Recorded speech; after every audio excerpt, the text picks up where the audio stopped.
नमस्कार, बहुत स्वागत है आपका इंडिया वॉइस। आप देख रहे हैं, मैं हूं आपके साथ शिवम सोनी। बुलेटिन का आगाज होगा बड़ी खबर के साथ जो कि मिल रही है लखनऊ से, जहां पर ज्वेलर्स बुलियन व्यापारियों के ठिकानों पर छापेमारी जारी है। दिल्ली एनसीआर लखनऊ कोलकाता में छापेमारी, कई जगहों पर आयकर विभाग की छापेमारी जारी है। ज्वेलर्स बुलियन व्यापारियों के ठिकानों पर आईटी का छापा पड़ रहा है। कानपुर में कई जगहों पर आईटी की छापेमारी जारी है।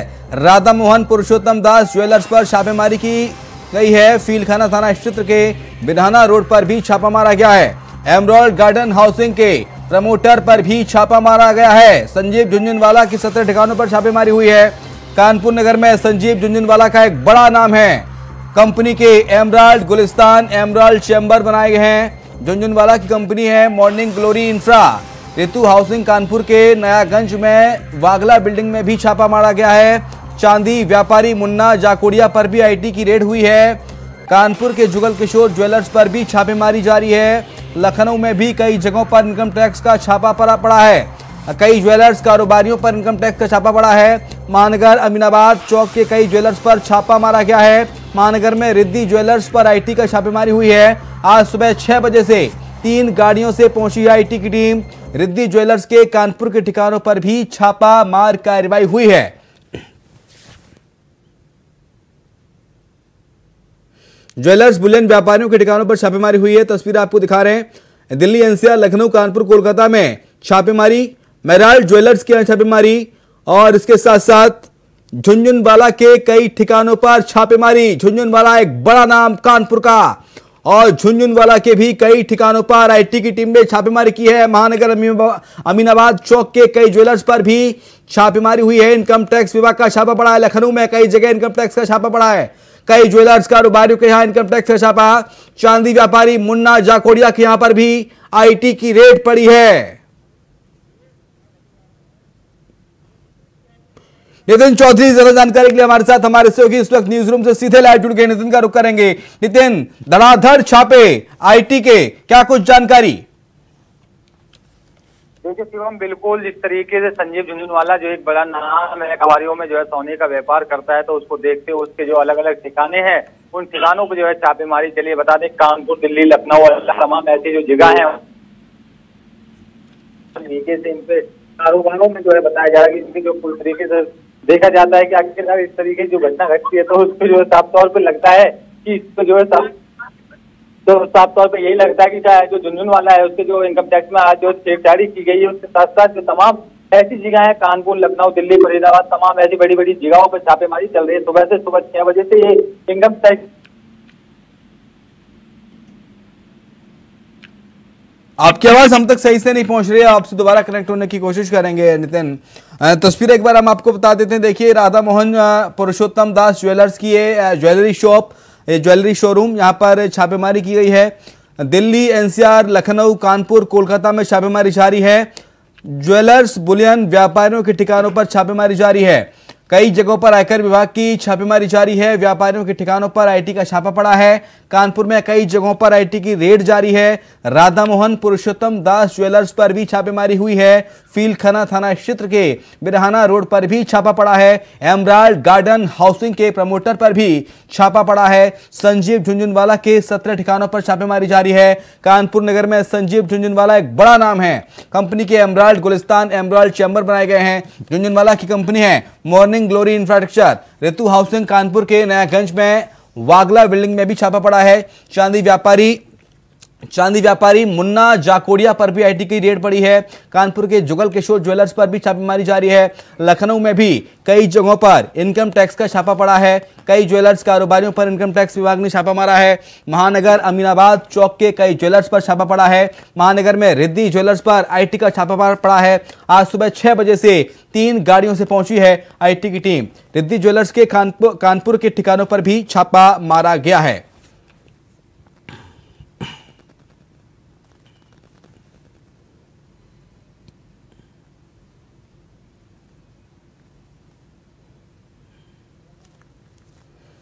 तो कई जगहों पर आयकर विभाग की टीम ने छापा मारा है। छापेमारी लगातार जारी है। तस्वीरें आपको दिखा रहे हैं। ज्वेलर्स बुलियन व्यापारियों के ठिकानों पर ये आईटी ने छापा मार कार्रवाई की है।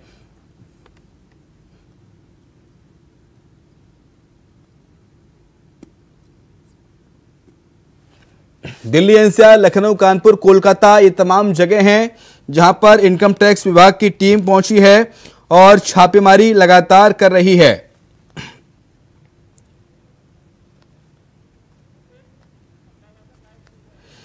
नितिन एक बार फिर से हमारे साथ लाइव जुड़ गए हैं इस खबर पर ज्यादा अपडेट्स के लिए। नितिन, दरअसल इन छापों के पीछे बड़ी वजह क्या आ रही है? क्या यह धन शोधन का पूरा मामला है या इनकम टैक्स को छुपा रहे थे इनकम टैक्स विभाग से? असल वजह क्या है? कैसे इनकम टैक्स को इनके बारे में जानकारी लगी और अब तक रेड में क्या कुछ निकलकर सामने आया है? क्या कुछ दस्तावेज हाथ लगे आईटी की टीम को? बताइए विस्तार से एक बार।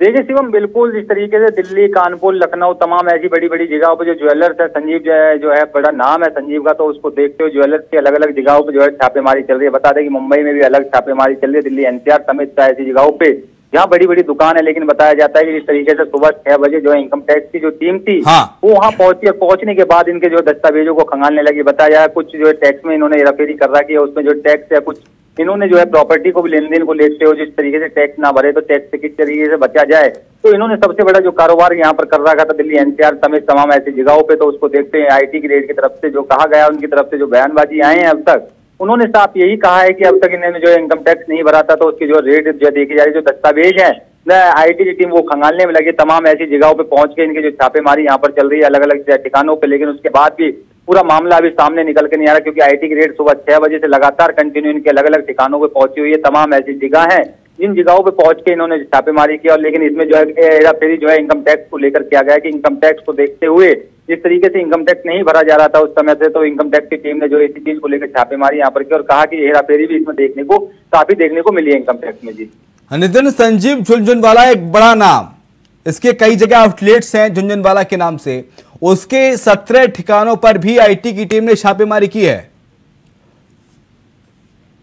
देखिए बिल्कुल बता दें आपको, संजीव झुनझुनवाला जो एक सबसे बड़ा नाम है कारोबारी को लेकर, सोने का कारोबार है उसका, तो उसके जो 17 ठिकाने ऐसे हैं जहां पर जो है अब तक इन्होंने इनकम टैक्स नहीं भरा था और इनकम टैक्स के नाम पे ये जो है वसूली जो है पूरी तरीके से करते रहे थे। उस समय बताते थे कि आईटी की टीम का कहना है कि इनकम टैक्स के नाम पर लोगों से जो है सोने को व्यापार करते थे और उसके बाद प्रॉपर्टी में भी इनका जो है काफी देखने को मिलता था, तो उसका भी जो इनकम टैक्स था वो नहीं भरा।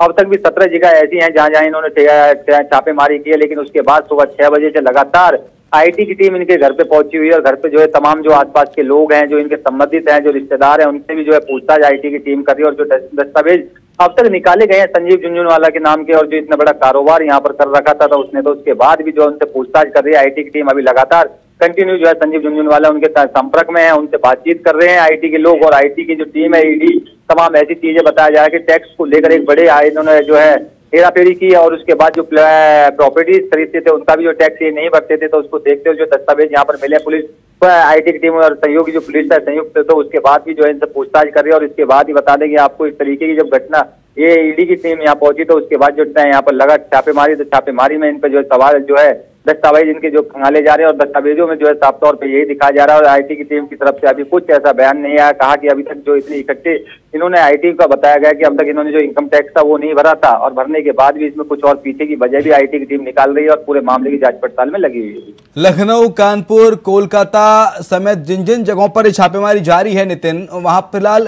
परिदृश्य क्या बना हुआ है, क्या स्थिति है? लोगों को अंदर बाहर जाने दिया जा रहा है कि नहीं जाने दिया जा रहा?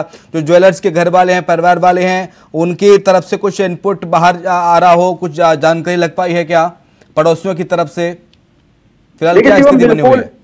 देखिए शिवम, बिल्कुल जिस तरीके से संजीव झुनझुनवाला का जो बड़ा कारोबार है, जो सोने का व्यापार है, उसके जो परिवार के लोग हैं वो सभी लोगों को जो है अंदर बैठा है वो उनसे आईटी की टीम जो है पूछताछ कर रही है, चाहे वो बच्चा हो या कोई भी लोग हो, उनसे पहले ही अंदर जब ईडी की टीम वहाँ पहुंचती है तो उसके बाद ही जो है पहुंचने के बाद जो है तमाम ऐसे उनके मोबाइल फोन उनके पास रखे हुए हैं जो आखिरकार किसी से बातचीत ना हो, जो उनके संपर्क में लोग थे, जो उनके रिश्तेदार थे, उन्हीं सभी लोगों से पूछताछ कर रही है। अभी किसी को भी जो है बाहर नहीं निकलने की इजाजत दी गई है। कहा जाता है कि इस तरीके से जो पूछताछ के लिए जब ईडी की टीम अंदर बैठी रहती है तो उनसे जो है उनके सवालों का जवाब दें और उसके बाद जो है ईडी की टीम पूरी तरीके से उनके ऊपर नजर गड़ाए रखते, क्योंकि जो परिवार के लोग सभी लोगों से पूछताछ कर रही है। अभी सभी लोग अंदर बैठाए हुए हैं, सभी जो दस्तावेज हैं, जितना बड़ा इन्होंने इनकम टैक्स में घोटाला किया है उस घोटाले के बारे में जो है पूछताछ कर रही है ईडी की टीम, क्योंकि इस तरीके की जो घटना सामने है, इतना बड़ा घोटाला, सबसे बड़ा घोटाला जो है इनका सामने आया, सोने का व्यापार का कार्य था और साथ ही जो प्रॉपर्टीज का काम भी ये करते थे। तो उसमें जो ईडी पूछताछ कर रही है कि अब तक इन्होंने इनकम टैक्स क्यों नहीं भरा, कहां से एक दूसरे के नाम पे जो है फ्रॉड करने का कार्य।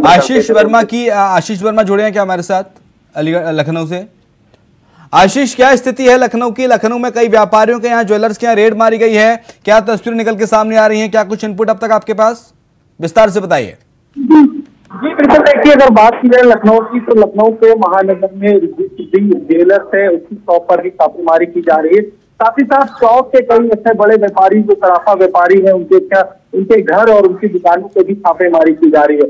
अमीनाबाद की बात की जाए, अमीनाबाद में एक बड़ी मार्केट है, सराफा मार्केट जिसको कहते हैं, और वहां पर भी ये छापेमारी कर रही है। देखिए ये जो छापेमारी की गई है सुबह 6 बजे से छापेमारी की जा रही है और 6 बजे से अगर अब तक देखा जाए तो अनुमान करीब 9 घंटे हो गए हैं और 9 घंटे से लगातार जो आयकर विभाग है उसकी छापेमारी लगातार जारी है।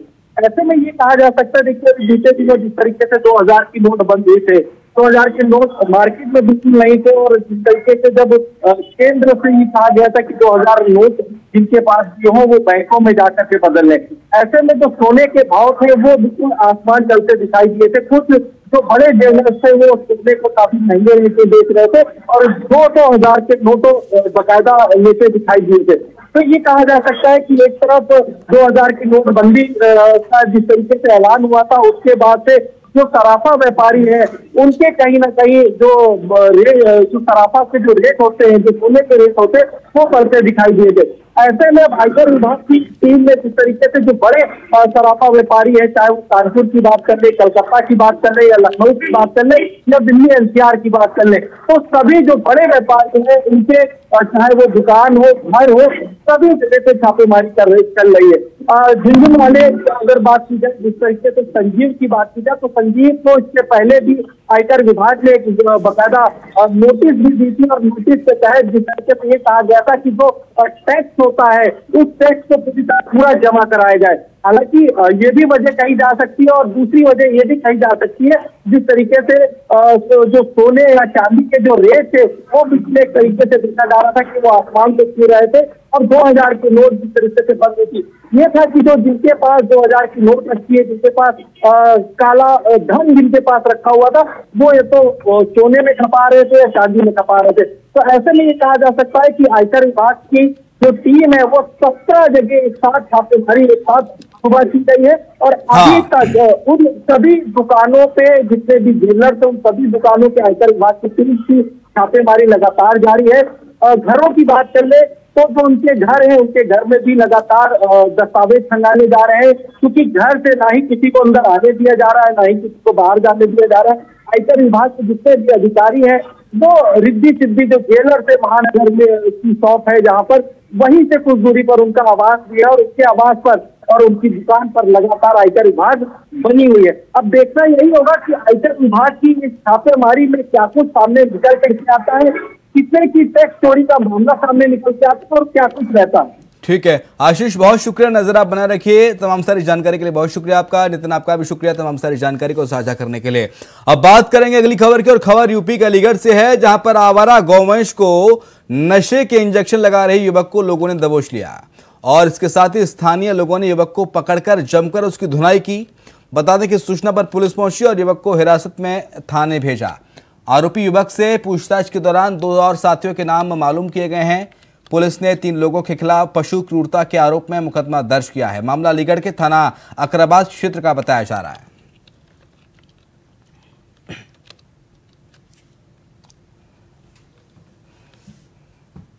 उधर बिजनौर में गुलदार के हमले का सिलसिला जो है कि रुकने का नाम ही नहीं ले रहा है, जहां पर आज एक बार फिर से गुलदार ने चारा लेने गई एक महिला पर जानलेवा हमला करके उसे मौत के घाट उतार दिया। बता दें कि तकरीबन 1 घंटे तक उत्तर प्रदेश और उत्तराखंड वन विभाग के अधिकारी सीमा विवाद में उलझे रहे, जिसके बाद उत्तराखंड पुलिस ने शव को पोस्टमार्टम के लिए भेजा। साथ ही आपको बता दें कि 1 साल के अंदर गुलदार के हमले से ये 8वीं मौत है। तो मैं एक बार फिर से महिला की मौत से आसपास के इलाके में गुलदार के खौफ से लोग परेशान हैं और गुलदार के खौफ के साए में जीने को लोग मजबूर हैं।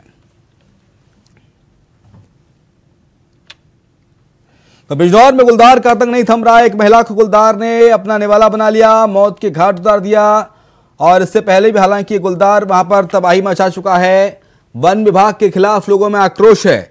लोगों का कहना है कि वन विभाग का लापरवाहीपूर्ण रवैया है। इसी के चलते गुलदार लोगों को अपना निवाला बना रहा है, अपना शिकार बना रहा है। महिला ने मौके पर ही दम तोड़ दिया। ये बिजनौर से खबर, जहां पर एक और महिला को मौत के घाट उतार डाला इस आदमखोर गुलदार ने।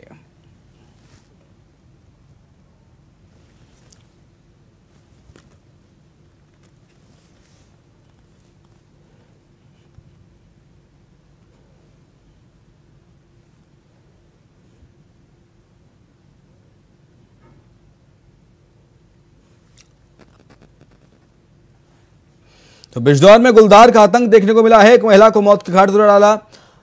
एक और महिला की जान गई है गुलदार के आतंक के चलते। महिला अपने काम से गई थी, तभी गुलदार की नजर महिला पर पड़ी और गुलदार ने महिला को मौत के घाट उतार दिया।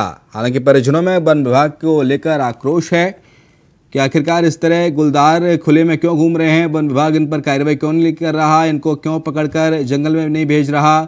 इसी के चलते ये घटनाएं लगातार सामने आ रही हैं और थमने का नाम नहीं ले रही हैं, क्योंकि पहली बार नहीं है। इससे पहले भी गुलदार बिजनौर में तबाही मचा चुका है।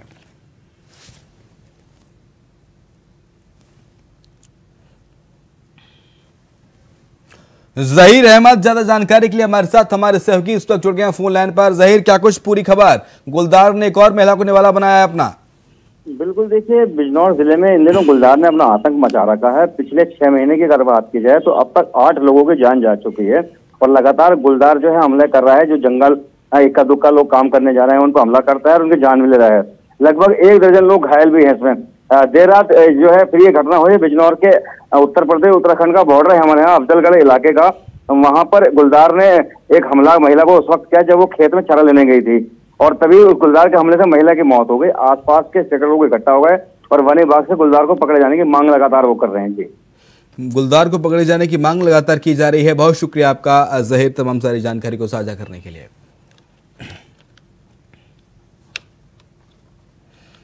अलीगंज के नगर निगम जोन 3 ऑफिस के सामने डिवाइडर में रेडियम पट्टी न होने के कारण भीषण एक्सीडेंट हो गया।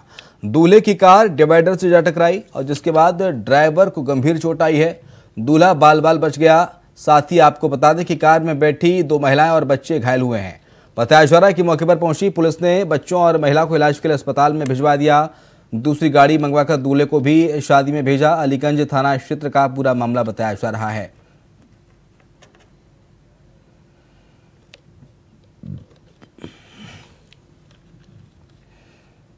अब बात बदायूं की होगी, जहां पर महाराणा प्रताप और सम्राट अशोक की प्रतिमा लगाने को लेकर विवाद शुरू हो गया, जिसके बाद क्षत्रिय समाज के लोगों ने बाईपास पर भारी जाम लगाया।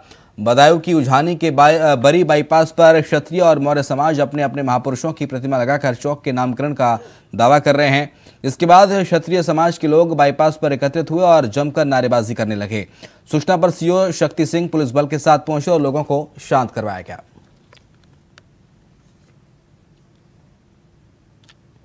क्षत्रिय और मौर्य समाज के बीच विवाद हुआ है। तस्वीर आपको बता रहे हैं बदायूं से, जहां पर क्षत्रिय समाज ने बाईपास पर जाम लगा दिया। उझानी कोतवाली क्षेत्र का पूरा मामला बताया जा रहा है। प्रतिमा लगाने को लेकर यह बवाल हुआ। क्षत्रिय और मौर्य समाज के बीच विवाद गहरा गया और जिसके बाद पुलिस को भी सब पूरे मामले में दखल अंदाजी करनी पड़ी।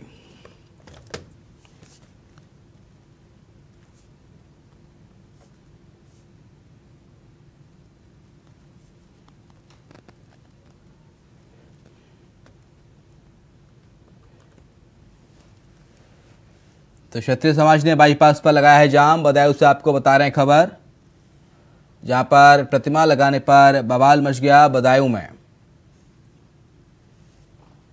क्षत्रिय और मौर्य समाज के बीच ये विवाद की खबर सामने आई है। बाईपास पर क्षत्रिय समाज ने जाम लगाया है।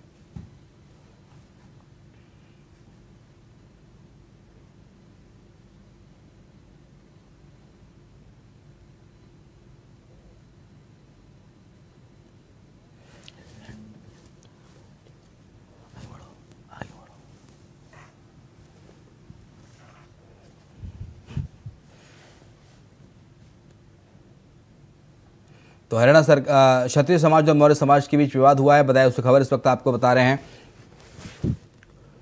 बाईपास पर जाम लगाया क्षत्रिय समाज के द्वारा, प्रतिमा लगाने पर बवाल मचा है।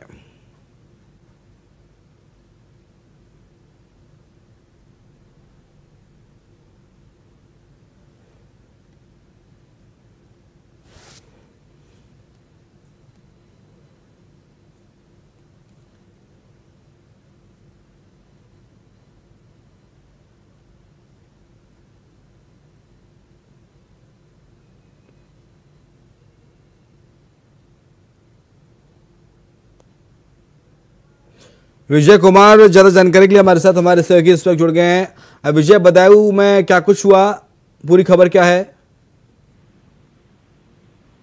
विजय जी, आपको बता दें कि बदायूं जनपद के जो उजहानी बड़ी बाईपास था, उसमें क्षत्रिय समाज के लोग जो है महाराणा प्रताप की प्रतिमा लगाने को और मौर्य समाज के जो है लोग सम्राट अशोक की प्रतिमा लगाने को दोनों पक्ष आपस में जो है अड़े हैं, जिसको लेकर के देखिए सुबह क्षत्रिय समाज के लोग जो है रोड पे उतर आए थे, पूरा रोड जाम कर दिया था, जिसको लेकर के जो क्षेत्राधिकारी थे, क्षेत्राधिकारी मौके पे पहुंचे हैं। दोनों पक्षों को समझा बुझा करके उन्होंने, क्षेत्राधिकारी ने कहा है कि इस तरह का जो है अभी शासन से कोई प्रस्ताव नहीं है, और यदि इस चौराहे पर अगर कोई प्रतिमा लगाई जाएगी या चौराहे पर कोई इस तरह से बनाया जाएगा तो उसके लिए शासन मंजूरी देगा, और शासन जो जिसके लिए तय करेगा उसी की ही जो प्रतिमा लगाई जाएगी।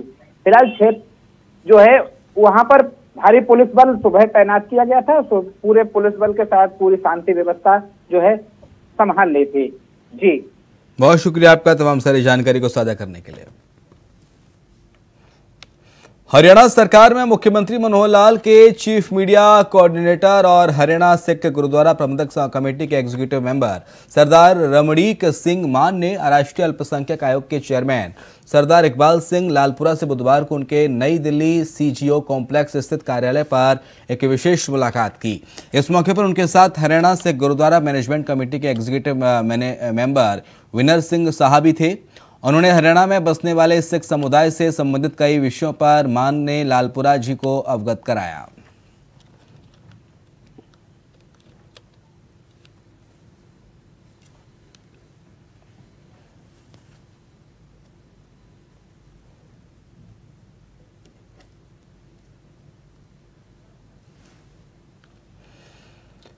राष्ट्रीय स्वयंसेवक संघ के प्रमुख मोहन भागवत ने मंगलवार को कहा है कि भारत का आगे जाना असुरी शक्तियों को अच्छा नहीं लग रहा है, क्योंकि उनका प्रयास भारत को तोड़ने का है। उन्होंने बिना किसी देश का नाम लिए कहा कि अपने स्वार्थ को साधने के लिए समाज को तोड़ने की कोशिश देश के बाहर से हो रही है।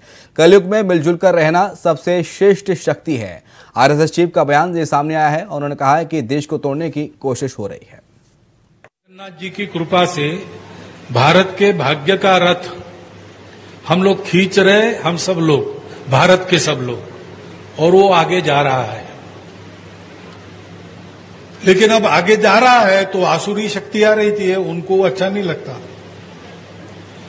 तो तरह तरह के विषय निकालकर वो आपस में झगड़ा लगाते हैं, क्योंकि कलियुग में मिलजुल कर रहना सबसे श्रेष्ठ शक्ति है। हम सब भारत के लोग जब तक मिलजुल कर रहेंगे, दुनिया में कोई ताकत नहीं ऐसी जो हमको परास्त कर सकती है। और इसलिए उनका प्रयास है कि इनको तोड़ो, आप अलग हो बताओ, आप ये नहीं हो वो नहीं हो बताओ, अरे आपको ये नहीं मिल रहा है वो नहीं मिल रहा है बताओ। ऐसा सब कुछ करके अपने स्वार्थ को साधने के लिए समाज को तोड़ने की कोशिशें देश के बाहर से हो रही है। अन्य देश जो भारत को उत्थान नहीं चाहते, ऐसे लोग प्रयास करते रहते हैं, और हमारे अज्ञान के कारण या स्वार्थ भेद के कारण दुर्भाग्य से उनको कुछ लोग अंदर भी मिल जाते हैं। तो इनसे सावधान रहकर हमको आगे बढ़ना है। महंगाई, गरीबी, बेरोजगारी, पिछड़ापन, अशिक्षा, जातीय द्वेष, धार्मिक उन्माद, हिंसा आदि से ग्रस्त देश में बहुजन के त्रस्त हालात से स्पष्ट है कि परम पूज्य बाबा साहेब भीमराव अम्बेडकर के मानवतावादी समतामूलक संविधान को सही से लागू करने की क्षमता कांग्रेस पार्टी, बीजेपी जैसी पार्टियों के पास नहीं है, बल्कि अब लोकसभा आम चुनाव के पूर्व विपक्षी पार्टियां जिन मुद्दों को मिलजुल कर उठा रही हैं, और ऐसे में श्री नीतीश कुमार द्वारा कल 23 जून की विपक्षी नेताओं की पटना बैठक दिल मिले ना मिले हाथ मिलाते रहिए की कहावत को चरितार्थ करता है।